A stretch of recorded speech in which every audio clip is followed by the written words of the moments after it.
Čaute, dnes sa mrkneme na super tajomstvá a šialené fakty o jednom z najznámejších ostrovov na svete. Ideme na to! Zistíme, prečo auta jazdia vľavo ako nejakí stredovekí rytieri a kde sa vlastne schováva tá slávna vodná príšera. Tento štát nie je len jeden kúsok skladačky. Ako vidíte, skladá sa až zo 4 samostatných historických krajín. Bacha na chyták, Veľká Británia je totiž len názov samotného ostrova, nie celého tohto super kráľovstva. A hoci je to ostrov, od Francúzska ho delí len 33 kilometrov. To by ste možno aj preplávali.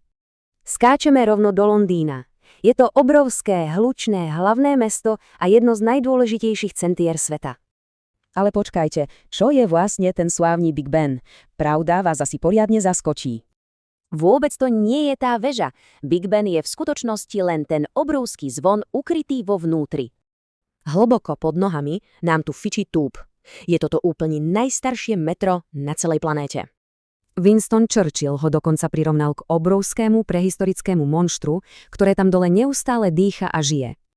Je to brutálny kontrast. Pod zemou moderné superrýchle metro a vonku na vidieku prastaré, tiché záhady. Ako napríklad Stonehenge. Dodnes nikto netuší, ako sem pred 5000 rokmi ľudia dotiahli tieto gigantické kamene.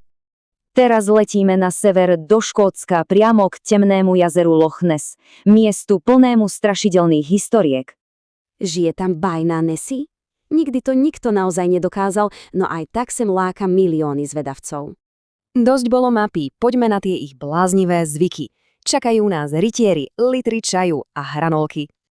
Prečo preboha jazdia vľavo? Je to staré pravidlo od stredovekých rytierov. Potrebovali mať voľnú praváčku na meč. A držte si klobúky, ročne tu vypijú 60 miliard šálok čaju. To je číslo, že? Slávny čaj o 5:00 je tu úplná svetosť.